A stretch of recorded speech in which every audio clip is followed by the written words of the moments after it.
or what you've had out there in regards to your course. So most graduates really are at limbo, because if you hadn't planned yourself really well, you really get stuck with what happens or what needs to happen. Then 24% of the graduates are confident, or rather they know that the knowledge that they acquired or the skills that they have would actually lead to a good job per se.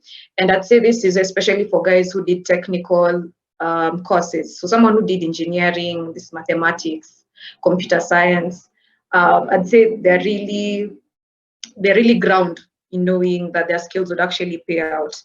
And then 18% actually are thinking about self-employment, pursuing other passions. And this is basically most when the students themselves, or the graduates, weren't doing the course for themselves. I've had people saying the way course then now I want to start with what I wanted to do. So 18% usually think about what's the next thing if it's not now school itself. Okay. Then just talk about the different routes after graduation. So there's usually 4 main routes after graduation. Either you get a graduate job, you become self-employed, you pursue postgraduate study, or you take a gap year. So a gap year can be that time usually before you graduate. So yes, you finished school, Shamalza, your last exams, but with MOI, either you're graduating in August or you're graduating in December. So you have that also like 4 to 6 months that you can actually be chatting out or be thinking about. Yeah, so now I want to now go through these routes step by step. And then if you have any questions as well, they'll just come at the end of the presentation, so you can just write them down or jot them down. So before you go through understanding the 4 main routes I've talked about, you need to first do a SWOT analysis of yourself. That is after campus, because you don't have the same strength that you used to have. And then the strengths, remember what you're talking about is what are you good at? What have you been able to master? What makes you capable or unique? So you really have to look at that, even if you want to start a good job, either you want to start a job or you want to start that small business that you want to do. For weaknesses as well, you need to understand what's limiting you as well. Is it lack of capital if it's a job? Is it lack of focus? Is lack of organization? Is it you're still a procrastinator? It can also be in terms of if you want that job, you want to create that job, do you have an online presence? So remember, the weaknesses also can be limiting to what you want to do. Opportunities are what are the areas of growth? What's emerging right now, even in places where you live? As well, what doors can you open that you already have the networks or the connections with? Then we talk about threats, we're talking about competition, we're talking about what's holding you back. Is it now as well? Fear, is it negativity? What threat do you have in your life right now that's making you not to move forward or surge on? So understand first of all, or rather you have to do a SWOT analysis. Yeah, that's the first thing you do after uni. And then just try to find out where you are as a person and what you do have. So as we go to the routes explained, as I said, the first one was get a graduate job. So in getting a graduate job, what you're saying is what can I do with my degree? You're done with school, yes, but what ideally can I pursue with my degree? And this usually is a pivotal question you need to ask yourself, because most people usually have one idea or like only one job coming into mind. And what I'm saying is, let's say you've done accounting. Most people would think of, I want to be an accountant, or rather I want to be in finance, but you're not sure what you really can do with accounting. But let's say you can be an actuary, you can be a stockbroker, you can be an external auditor as well, you can be a management consultant. So try to understand what exactly do you want to tap with your degree. Let's say you've done computer science, yeah? So remember, in computer science, you can be an IT trainer, you can be a web developer, you can enter web design, as well you can do software engineering. So try to really tap what can I really do with the degree I have. If you've done social work, remember you can be a family support worker, you can be a therapist, you can be a philanthropist. So that's the first thing you really need to ask yourself. Then the second is your first job doesn't tie you to a particular career forever. So this is, let's say you did political science, yeah? Remember, you can chart out that path to criminology. You can still chart that path out to political science. So just because you did one course doesn't mean that's where you'll always be in your career. And that's why we talk about career growth. When you talk about what other paths can you use with the same course you did. Let's say you did sales as well, or you did marketing. Remember, you can enter into PR as you continue. You can do project management. Maybe you are doing tenders and then you get to, actually do a project. So remember, your first job doesn't really tie you to your career forever. Then when you're also looking for a graduate job, remember, work on building contacts with industry professionals. I remember I used to write this in my PDP. How do you create or build those contracts or those contacts that you're talking about? So this can be one in AIESEC. You guys have so many summits, you have so many conferences, even have, MSS as well, just as a forum. And then I think like most people underjudge what MSS is for.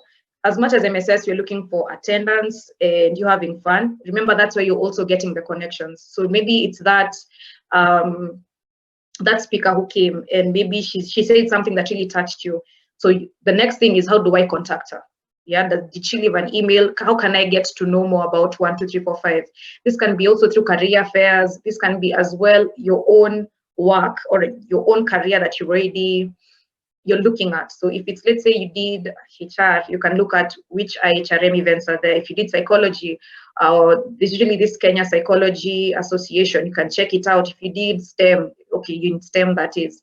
There's usually so many forums that you can actually get to understand and get connected with other people who are in the same industry that you are in. So as well, work on building contacts with industrial professionals. If it's finance, so try to see, even if with this MSS for financial literacy, how do I tap? Then also in getting a graduate, remember it can also be hard. So try to fill your time, if that's the route you're taking, yeah, for I want a job after university. Try to take your time with internships. Internships can be both paid and unpaid, yeah. And what you really need then are the skills and the experience. You can go to volunteering, you can do a part-time work, or you can do job shadowing. And job shadowing is basically you go to another expert or someone just in the same field as you, and then you try and find out, how is this work really? How do I move from A to B? Is there career growth with, what you're doing? Get that person to tell you as well, why did they choose that job? Do they enjoy doing that job? What are the challenges in that sector? So that's basically just job shadowing. You're trying to figure out, okay, fine, this is what I did, but what's happening in this area? Will I really enjoy this? So you're just getting like someone who came before you, a pioneer, but not pioneer kitambo, just a pioneer to really tell you, okay, fine, this is what's expected of you, this is what's going to happen, and just try to, understand. So that's the first route. That's you want to get a graduate job. The second route is you want to become self-employed. And this is really amazing as well, because, self-employment means you're open-minded to you doing more things. It's like the hustler, mentality, which is good because you're trying to create your own dream job, and you're trying to as well create your own company and build yourself, which is good. So when we're talking about being self-employed, you need to access your skills, like assess what are you really good at and what can you really bag on. So is it either, are you good with baking? Are you good with, is it nail polish and all that? So try to really understand what skills are there that you have to offer for other people. And those are the three main questions you're asking yourself is, what can you offer? Yeah. So with the skills that you have, what ideally are you bringing to the table? What is your unique selling point? So is it your branding? Is it your marketing? Is it the angle that you're bringing with the job that you want to do or the small business that you want to start? Also understand, when you're becoming self-employed, you need to understand who are your competitors. Competitors can both be large scale or even small scale. You can be the same underdog you're with, but are they doing more than what you're doing? Also try to find out what's their target market. Then now, can I go to another target market in regards to the small business that you have? So try to understand who are your competitors, even when you're starting the business. Then another question is there a gap in the market? This is just basically, can you really afford to be in that market? And one thing I usually see with, campus students is everyone usually wants to have a movie shop in Yukona PS, which is amazing. But when you come out, let's say even from your estate or even where you're living, and you're finding there are already 3 movie shops or 3 PS games shop, is there really a gap in that market? Would you rather then do another job? It can be vacuuming for sofas if there's no vacuum place for you guys. It can be, do I start selling Crocs? Try to find a gap in the market that you can actually afford and that will actually bring you returns. So really ask yourself, I want to start this movie shop, but is there really a gap? I'm just starting because, you know, that's what everyone is starting. Do you want to create a perfume shop and just do refills? So really try and sit down and understand, okay, fine, this is a small business I want to start, but is the location okay? You know, is the finances okay? How am I moving from point A to point B? And that's just as well your marketing strategy. Yeah, because you need to be really chap. Self-employment, as well as it's natoka from the system, you're coming from an 8 to 5 job to a 24/7 job, because you're there with social media, you're there responding to people's messages, you're there. So you're leaving 8 to 5, but you're entering 24/7. As well, ensure that the idea you intend to transition yourself into, which is self-employment and the small business, is realistic. Yeah, as much as you have room for failure and there's also room for risk taking, but be realistic with what you want to do. The best thing about self-employment is obviously you have control over yourself, you have freedom to do whatever you want whenever you want. You know, you have flexibility, you can juggle both life, family, and work.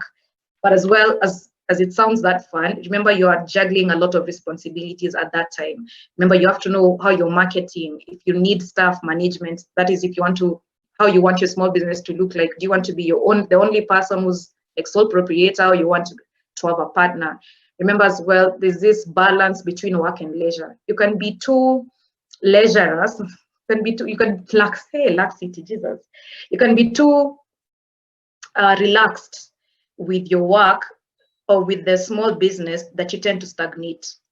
So remember as well, they come with their own challenges. Having that work balance, having that finance to continue moving forward, the staff management. So as much as self-employment looks really enticing, it really requires you to actually put your ground down and see if that's what you really want. And then another route I talked about was pursuing your postgraduate study. So most people are like, hey, Minki Maliza, undergrad, I'm just going to postgraduate, you know. But there are a few questions as well that you need to ask yourself before you start doing postgraduate. Because remember, it's important to understand why you're doing it. Do you really just want to do it so that you can finish with school mara moja? Or are you doing it because you're seeing, okay, fine, this is where I want to be and this is the career path I want to take, and I'm really serious about it? Because remember, this is an option that demands time commitment and it demands financial resources. You can't just do one master's, you do another master's. You really need to be, you know, it's called doing it right and getting it right the first time. Yeah, so try to really sit down if this is what you want to do and ask yourself like 3 main questions. Yeah, why is doing this course important to me? You did, let's say, environmental science. Let me use something that we do. You did, let's say, social work. Yeah, then you want to do a master's, let's say, in psychology, because, you know, for people who've done more of service career, yeah, you really need to move on or push on with your degree. So understand as well, do I really want to be a therapist? Do I want to be an educational counselor? Do I want to be the type of psychologist also you want to do? So try to really understand, why is that course important to you at that time, and how will it also help you? So another question is, what skills and knowledge will this course give me that I don't have already? So yes, I want to do my master's. Let's say you did your undergrad in project management, or you did it in HR, and then your master's, you want to do either strategic management or leadership or governance. So really try to understand, with this postgraduate degree, what do I really want from it? What are the skills that will actually push me forward that I don't already have? Then as well, the last question will be, how will it make you more employable? So yes, you want to do post-degree, which is good. You'll get more money, avenues for growth are high, promotions is okay, but really, will it make you more employable with you doing it? Another thing with postgraduate as well is there's this balance. You don't know if, do I really go for a master's or do I start working first? Yeah. And for me, I usually go with get first experience, because you can have all the papers, but people will be like, okay, because I've done HR, it will be more of, do you know how to relate with people? How do you work with stress and pressure? How's your emotional intelligence? How do you cope with work? How do you get, so as much as you want to do a postgraduate after school, first ensure that also with the undergrad you had, do you actually have a work experience with it? You know, or even if you're doing a postgraduate, which will also help you market yourself, do it abroad. Then once you do it abroad, look for work, then that will also be easier for you. But really think about this area a lot, you know. Why is it important to you? What skills are you gonna get from them, and how will it make you more employable before you do any post-grad course? Then the last route, as I wind up as well, is taking a gap. I find this really important when you're trying to chart out your first year after graduation or after university. It's something I didn't do because after graduation it's more of transition year from parents' money, pocket money every day to zero money. Na hauna that that inlet of money. You just want to start doing something that will give you money then.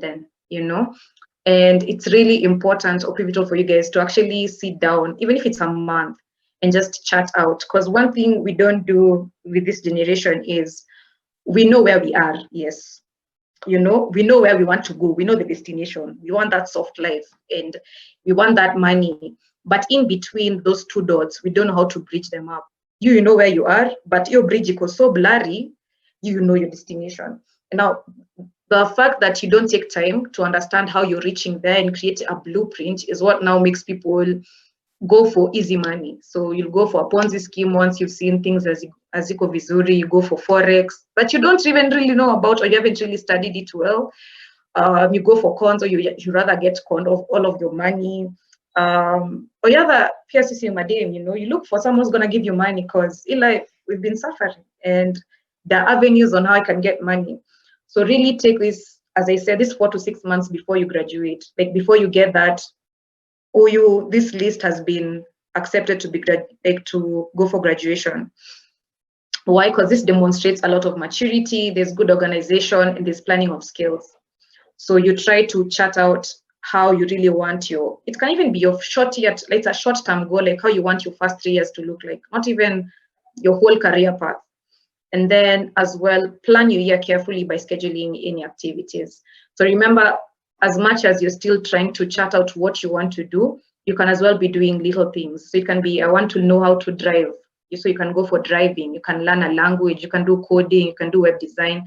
Because as well, parents don't like, umekaa tu kwa nyumba, So take those 4 to 6 months, as much as you're trying to learn a skill that will still help you in the end. Try to sit down and get, how am I using my career? Is it the small business I want to start? Is it that postgraduate, degree I want to do? And just plan it really well. Then the third point would be accountability. So keep a journal to reflect on your experiences, to reflect on your journey, with how you're moving. It's those 4 to 6 months, because as well there's that laxity. You can start your first month very well, but by the time you're reaching like the second month, end of the second month, ulishapotea.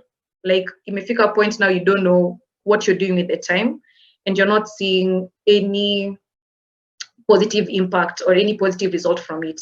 So try to sit down and just evaluate how you felt in the beginning, before the 4 months, and afterwards. Do I really now want this course? Do I really now want to start this business? Understand what you've learned. If it's a business you want to do as well, or if it's finance you want to enter into, how do I save? How do you can get the job, yes, but how do I start a savings plan? How do I invest? As what Good was saying, how do I buy a land? How do I do my taxes? So try to really understand during that time or during that phase that you're giving yourself as, it's like a baby push stage, yeah? Try to really be accountable with your time and understand also the skills that you've been able to learn or to ground during that time. Remember as well, when you're coming out of this 4 to 6 months, time hasn't stopped. People are still looking for jobs. Reality is still harsh, There's no job that is waiting for you, even as you're planning this thing. So be really accountable and be really intentional with this time that you're giving yourself, which is the 4 to 6 or even a year, as you just ground yourself to what am I doing next in this first 3 years. Otherwise, you'll just get lost with cash. You don't know what's happening next month. You only know what's happening tomorrow. Tomorrow I'm getting to work. Then I'm going to work. Then at the end of the month, I'm going to get paid. Then it's going to be the same thing over and over again. So you get you get to be in a limbo after like 4 to 6 months without proper planning of how you want your first 3 years to look like.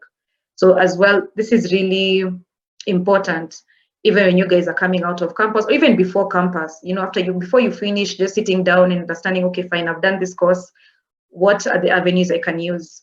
What can I actually be? Be open-minded as well, even with a small business. What can I really start? So I think I'll just end with one quote, which is, as long as your desire to explore is greater than your desire to not screw up, you're on the right track. Every time in your life where you feel like the exploration is bigger than what if I fail? What about the negative, thoughts that I have? What about laxity? What about procrastination? If your desire to explore and really learn is greater than that small portion of screwing up, you're okay. Even if it fails, we say this, you fail 6 times, you get up 7 times, So with that mentality of, I'm still growing, I want to grow, I want to learn, that's okay. Because as well, remember, greatness, even the greatest people, they were once beginners, and you need to really take that risk. You need to really push yourself to grow. You really need to get yourself out there and understand, okay, fine, this is what's happening right now, and this is what I can do, or this is what I can tap with how I want to do 1, 2, 3, 4, 5. So yeah, I think that's well end it at.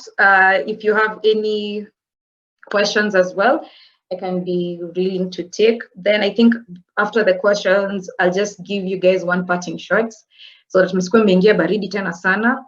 Remember, you're taking a day at a time, and it's the journey that matters, not the arrival, not the destination. It's you charting your path from A to B. That's what really matters in the end. So yeah, that is me. But I'll take any questions before I do the parting shot. Oh.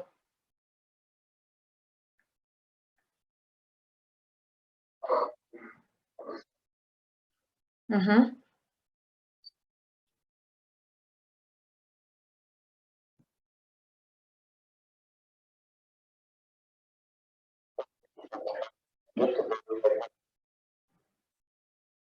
Yeah.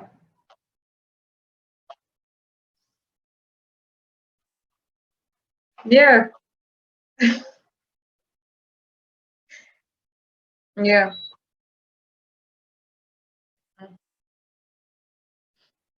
As well, true. Okay, that is true. Hakuna mtu atakanga mtoto wake amekaa kwa hao. What are you sitting down doing? That is true. But that 4 to 6 months, as I said, you're still doing something with it. Either do you want to learn how to drive? Do you want to do a language? You'll already be occupied, and your parents will really see that you're really charting that blueprint. As much as you want to go for that first job and get that first money, yeah, or sustain, remember as well what your goal is. So when you get out of that work, sit down again, chat again. This is how I want next month to be. You can then do it month by month. This I want next month to be. This I want the next 3 months to be. Then this I want the next year to be. So as much as you're really as well hustling and looking for that, that and money for day to day, really take your time as well, because you'll be tired with all that work you're doing. You really need to know where you're going, because at the end of 6 months, you'll be working, you'll have money, but there's nothing you're doing with the money. Either mnakunywa, or afterwards you're buying yourself clothes, you haven't thought of investing it, you're not thinking of what do I want next year. And as well, even when you're looking for money, people never have a goal.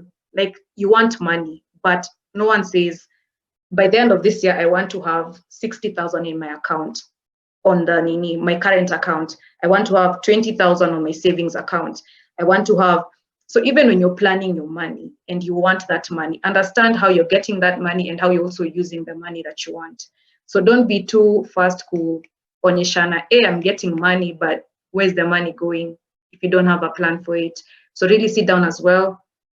Even if you're looking for the money, chart out how you want the next month to look like, and even the next year to look like. So yeah, get that balance first. Usikue na haraka, usikue na pupa.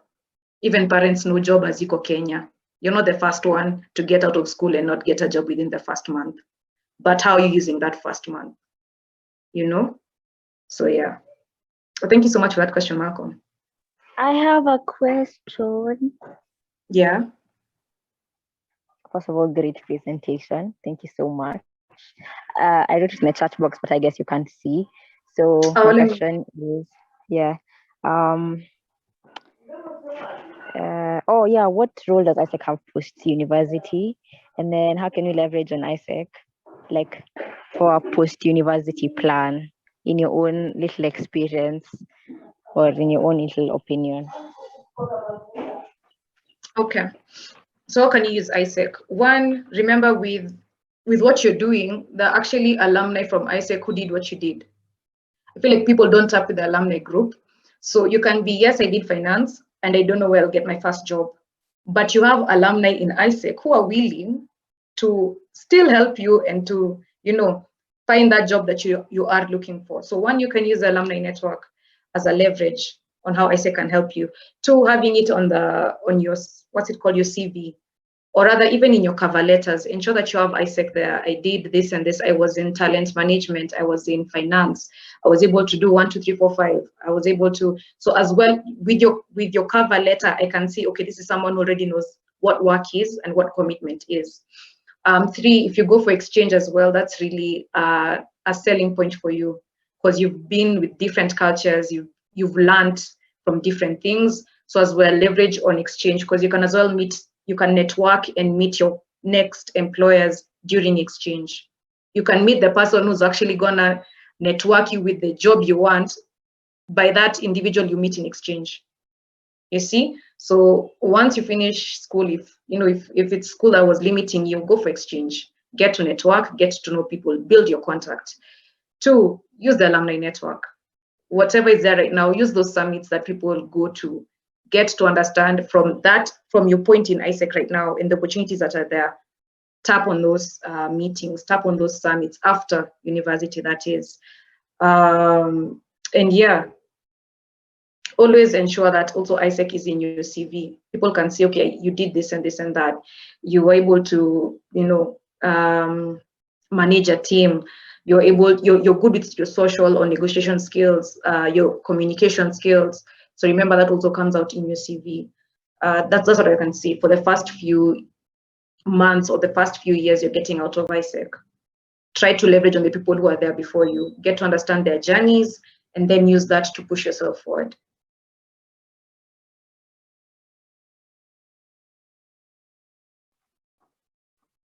I hope I've answered the question, Tess.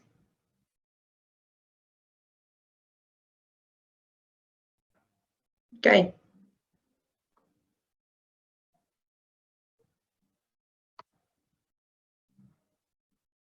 Am I still on?